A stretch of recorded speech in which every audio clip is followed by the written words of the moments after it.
శుక్లాం బ్రహ్మ విచారసార పరమాద్యాం జగద్వ్యాపినీం వీణా పుస్తకధారిణీం అభయదాం జాడ్యాంధకారాపహాం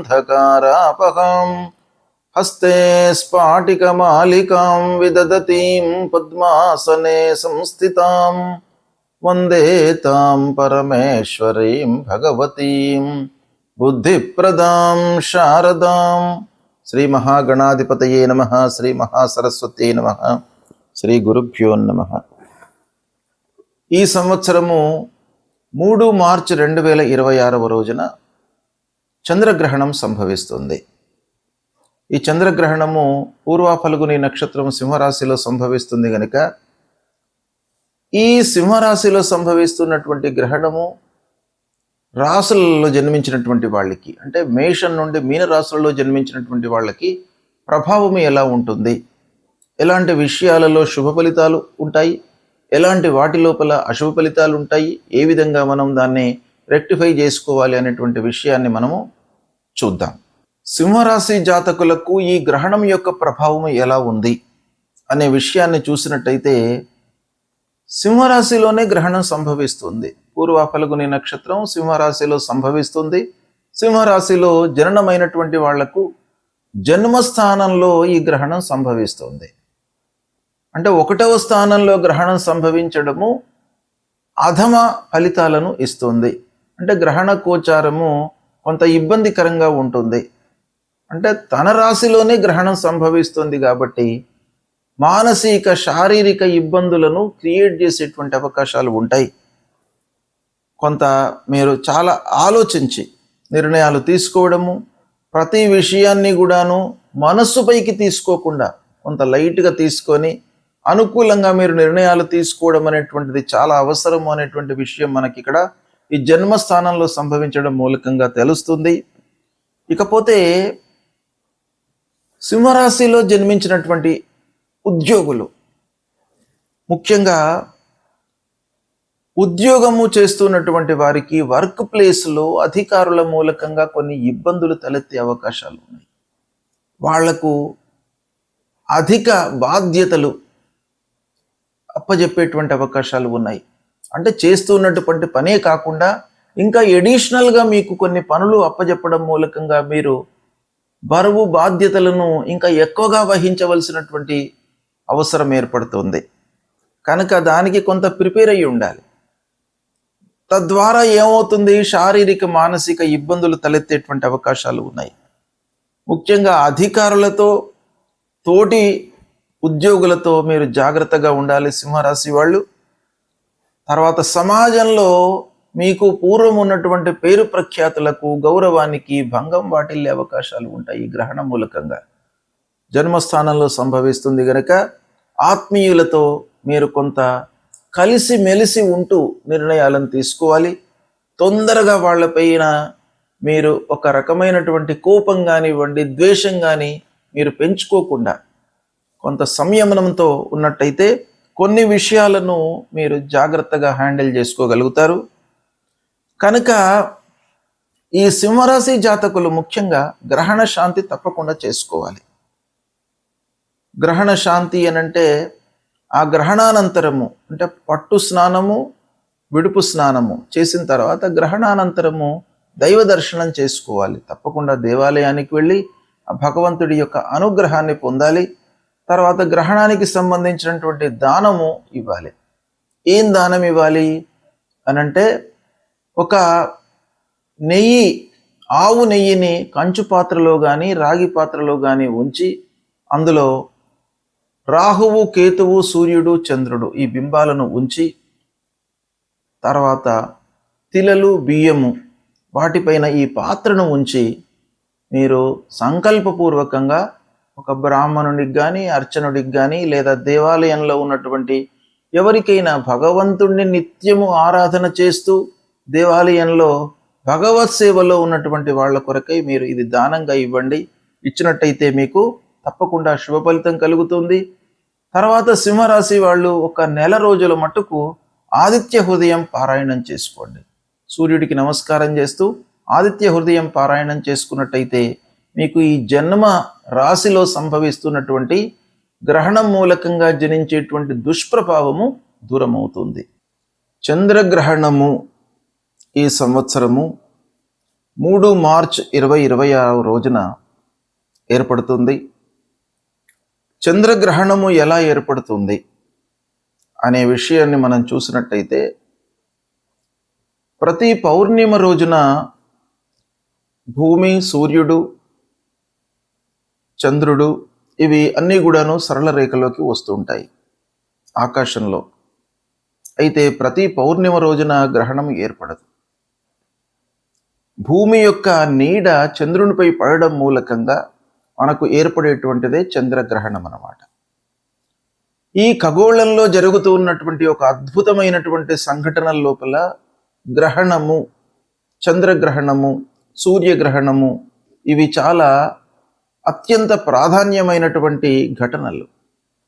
అయితే ఈ ఘటనల యొక్క ప్రభావము భూమిపై నివసిస్తూ ఉన్నటువంటి మానవులపైన ఎలా ఉంటుంది అనేటువంటి విషయాన్ని మనం చూసినట్టయితే, ఈ సంవత్సరము అనగా 3/3/2026 సంవత్సరము పాల్గొన్న శుక్ల 15 పూర్ణిమ మంగళవారం రోజున ఈ గ్రహణము సంభవిస్తుంది. ఇది పగలు 3:20 ప్రారంభమయ్యి సాయంత్రము 6:48 వరకు ఈ గ్రహణము ఉంటుంది. అయితే పగటి పూటన మనకు గ్రహణం సంభవిస్తుంది. అంటే ఖగోళంలో ఈ గ్రహణం సంభవిస్తుంది, అంటే విశ్వం లోపల సంభవిస్తుంది ఇది. అయితే దీని యొక్క గ్రహణాన్ని చూడడము, కనబడము, స్థితి ఇవన్నీ కూడాను మనము నివసిస్తూ ఉన్నటువంటి ప్రదేశానికి అనుగుణంగా ఆ సమయాలన్నీ కూడాను మారుతుంటాయి. కనుక పగలు మనకు ఈ గ్రహణం సంభవిస్తుంది గనక పూర్తి గ్రహణాన్ని మనము చూడలేము, మనకు కనబడదు కూడాను. అయితే 6:48 వరకు గ్రహణం కనబడుతుంది. ఈ గ్రహణం యొక్క ప్రత్యేకత ఏంటంటే కేతుగ్రస్తమైనటువంటి గ్రహణము. అంటే రాహు కేతువులను మనము ఛాయాగ్రహములుగా మనం చూస్తూ ఉంటాం పూర్వ సాంప్రదాయం ప్రకారంగా. అవి నీడగా భావిస్తామన్నమాట. వాటి యొక్క ప్రాధాన్యత గ్రహణం యొక్క సంభవం లోపల చాలా ఉంటుంది. ఆ విధంగా ఈ కేతుగ్రస్తమైనటువంటి గ్రహణం ఇది. ఈ గ్రహణము కృష్ణవర్ణం లోపల మనకు కనబడుతుంది. అంటే నల్లగా మనకు గ్రహణం కనబడుతుంది. ఖగ్రాసగ్రస్తోదిత చంద్రగ్రహణము అని అంటారు దీన్ని. అంటే సంపూర్ణ గ్రహణము, కానీ మనకు కనబడడం మట్టుకు తక్కువ సమయం లోపల కనబడుతుంది. అంటే గ్రహణము పడుతూ ఉన్నటువంటి ఆ దాన్ని మనము చూస్తామన్నమాట. గ్రస్తోదితము, గ్రస్తమై ఉన్నటువంటి ఆ గ్రహణాన్ని అది ఉదయిస్తున్నటువంటి సందర్భంలో మనకు కనబడడం అన్నమాట గ్రస్తోదిత చంద్రగ్రహణము. అయితే ఈ గ్రహణము పూర్వ ఫల్గుని నక్షత్రం సింహరాశిలో సంభవిస్తుంది. తర్వాత కర్కాటక లగ్నము, సింహ లగ్నము, ఈ 2 లగ్నాల లోపల కూడాను యుక్తమై ఉన్నటువంటి గ్రహణం ఇది. అయితే ఈ గ్రహణము మొత్తం కూడాను మనకు హైదరాబాద్ ప్రాంతంలో, ఈ తెలుగు రాష్ట్రాలలో ఏ సమయంలో కనబడుతుంది అనే విషయాన్ని మనం చూసినట్టయితే, సాయంత్రము 6:24 నుండి 6:48 మధ్య కాలం లోపల మట్టుకే మనకు కనబడుతుంది. గ్రహణం మధ్యనే స్టార్ట్ అయ్యింది. అంటే 3:20 ప్రాంతంలోనే గ్రహణం ప్రారంభమైంది, 6:48 వరకు ఉంది. కానీ సూర్యుడు ఉన్నప్పుడు మనకు ఆ గ్రహణము, చంద్రుడికి సంబంధించినటువంటి చంద్రగ్రహణం కనబడదు గనక అస్తమయం తర్వాత మనకు చంద్రగ్రహణం కనబడుతుంది. అంటే 6:24 నుండి 6:48 గ్రహణము మనకు కనబడుతుంది. అయితే ఈ విధంగా చూసినట్టయితే మొత్తం గ్రహణము 3:20 నుండి 6:48 అంటే సంపూర్ణ చంద్రగ్రహణం ఇది. 3:30 వరకు గ్రహణం కనబడుతుంది. మనకు ఈ ప్రాంతంలో కనబడదు, కానీ ఖగోళంలో 3:30 ఈ గ్రహణం మొత్తం సంభవిస్తుంది. మనకు కనబడేది మట్టుకు 24 నిమిషాలు మాత్రమే హైదరాబాద్లో. అయితే ఈ గ్రహణం యొక్క ప్రభావము ఎలా ఉంటుంది, ఎవరు ఎలాంటి విషయాలపై నియమాలను పాటించాలి అనేటువంటిది మనకు శాస్త్రం చెప్తోంది. మన హిందూ ధర్మంలో గ్రహణానికి అత్యంత ప్రాధాన్యత ఉంది. అంటే గ్రహణ నియమాలను పాటించాలి, గ్రహణ సమయంలో పునశ్చరణ చేసుకోవాలి. అంటే గురూపదేశమైనటువంటి మంత్రాలు మనము ఈ గ్రహణ సమయంలో మనము ఉచ్చరించినట్టయితే, జపాలు చేసినట్టయితే అది ద్విగుణీకృతమైనటువంటి ఫలితం వస్తుంది. అంటే ఆ మంత్రము ఆ సమయం లోపల మలినమవుతుంది కనుక దాన్ని మనం ఏం చేయాలి, పునశ్చరణ చేసుకోవాలి. అంటే ఆ సమయం లోపల మళ్ళీ దాన్ని ఒక మహిమాన్వితమైనటువంటి ఆ మంత్రంగా మనము మళ్ళీ యథావిధిగా ఉంచుకోవడానికై ఆ గ్రహణంలో తప్పకుండా మనం చేసుకోవాలి అనేటువంటిది శాస్త్రం చెప్తోంది. అయితే ఈ గ్రహణ సమయంలో నిత్యాబ్దికములు, ప్రత్యాబ్దికములు, భోజనాది కార్యక్రమాలు ఎలా చేసుకోవాలి అనేటువంటి విషయాన్ని మనం చూసినట్టయితే ఈ గ్రహణము గ్రస్తోదయ చంద్రగ్రహణం. ఈ గ్రస్తోదయ చంద్రగ్రహణం లోపల యామ చతుష్టయం వేద అని మనకు శాస్త్రం చెప్తోంది. అంటే 4 యామాలు ఈ గ్రహణానికి వేదకాలం అన్నమాట. అంటే గ్రహణం కంటే ముందే ఈ వేద ప్రారంభమవుతుంది. వేద ప్రారంభము అనంటే ఏంటి, వేద అనగానే ఒక వాతావరణం లోపల మనకు మార్పులు కనబడతాయి. కనుక ఆ వాతావరణంలో వస్తున్నటువంటి మార్పులకు అనుగుణంగా మన నిత్య నైమిత్తిక కార్యక్రమాలన్నీ కూడాను ముడిపడి ఉంటాయి. కాబట్టి వాటిని వేదకాలంలో మనము ఆచరించకూడదు అనేటువంటిది శాస్త్రం చెప్తోంది. కనుక ఈ విధంగా చూసినట్టయితే ఉదయం 6:24 వేదకాలం ప్రారంభమవుతుంది. కనుక ఈ వేదకాలం ప్రారంభం కాగానే మిగతా కార్యక్రమాలన్నీ కూడాను మనము ఆపు చేసుకోవాలి. అంటే ఆ సమయం కంటే ముందే మనం అన్నీ కూడాను పూర్తి చేసుకోవాలి. ఇక గ్రహణానంతరము ఆరోగ్యవంతులు, నిత్య భోజనాలు, పౌర్ణిమకు సంబంధించినటువంటి ప్రాత్యాప్తికాలన్నీ కూడాను చేసుకోవాలి. ఇక వ్యాధితో ఇబ్బంది పడుతున్నటువంటి వాళ్ళు, వృద్ధులు, బాలలు, వీళ్ళందరూ కూడాను మధ్యాహ్నం వరకు కూడాను భోజనాది కార్యక్రమాలు చేసుకోవచ్చును అనేటువంటిది శాస్త్రం చెప్తుంది. కనుక ఈ విధంగా ఈ గ్రహణం సంభవిస్తుంది. ఈ గ్రహణాన్ని దృష్టిలో పెట్టుకుని సాయంత్రం 6:24 నుండి 6:48 వరకే మనకు కనబడుతుంది. ఈ గ్రహణము దాదాపు అన్ని ప్రాంతముల లోపల కూడాను మనకు భారతదేశంలో కనబడుతుంది. ఆ స్థితిని బట్టి కొన్ని నిమిషాల లోపల తేడా వచ్చేటువంటి అవకాశాలు ఉంటాయి. కాబట్టి మనకు హైదరాబాదు తర్వాత తెలుగు రాష్ట్రాలు, ఈ 2 ఆంధ్ర తెలంగాణ, ఈ 2 రాష్ట్రాలకు సంబంధించింది చూసినట్టయితే 6:24 నుండి 6:48 వరకు ఈ గ్రహణం కనబడుతుంది. ఈ గ్రహణము పూర్వ ఫల్గుని నక్షత్రం సింహరాశిలో సంభవిస్తుంది. కనుక సింహరాశిలో జన్మించినటువంటి వాళ్ళు, పూర్వ ఫల్గుని నక్షత్రంలో జన్మించినటువంటి వారు, మరియు గ్రహణ గోచారము అధమంగా ఉన్నటువంటి రాశులలో జన్మించినటువంటి వాళ్ళు తప్పకుండా ఈ గ్రహణానికి సంబంధించినటువంటి శాంతి, దానము ఇవి చేసుకోవాలి.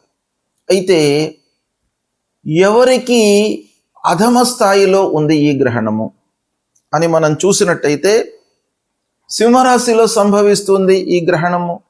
కనుక సింహము, కన్యా, మకరము, వృషభము ఈ రాశులలో జన్మించినటువంటి వారికి ఈ గ్రహణ గోచారము అధమంగా ఉంటుంది. అంటే ఈ గ్రహణం యొక్క ప్రభావము ఎక్కువగా ఉంటుంది ఈ రాశులలో జన్మించినటువంటి వారికి. ఇక ధనుస్సు, కుంభము, మేషము, కర్కాటక రాశులలో జన్మించినటువంటి వారికి మధ్యస్థంగా ఉంటుంది. తుల, వృశ్చికము, మీనము, మిథున రాశులలో జన్మించినటువంటి వారికి ఈ గ్రహణం యొక్క ప్రభావము లేదు. ఈ రాశులలో జన్మించినటువంటి వారికి గ్రహణము శుభప్రదమైనటువంటి ఫలితాలను ఇస్తోంది. అయితే ఈ గ్రహణ శాంతి అంటే గ్రహణానంతరము చేసుకోవలసినటువంటి విధానం ఏంటంటే, ఈ నక్షత్రంలో జన్మించినటువంటి వాళ్ళు, ఈ రాశిలో జన్మించినటువంటి వాళ్ళు తన రాశికి అంటే సింహరాశిలో జన్మించినటువంటి వారికి సింహము, కన్యా, మకరము, వృషభము ఈ రాశులలో జన్మించినటువంటి వారికి ఈ గ్రహణం యొక్క ప్రభావం ఎక్కువగా ఉంటుంది కాబట్టి వీళ్ళు ఏం చేయాలి అని అంటే గ్రహణానంతరము స్నానం చేసిన తరువాత గ్రహణ సమయంలో ముఖ్యంగా పట్టు స్నానము విడుపు స్నానము అనేటువంటిది ఉంటుంది.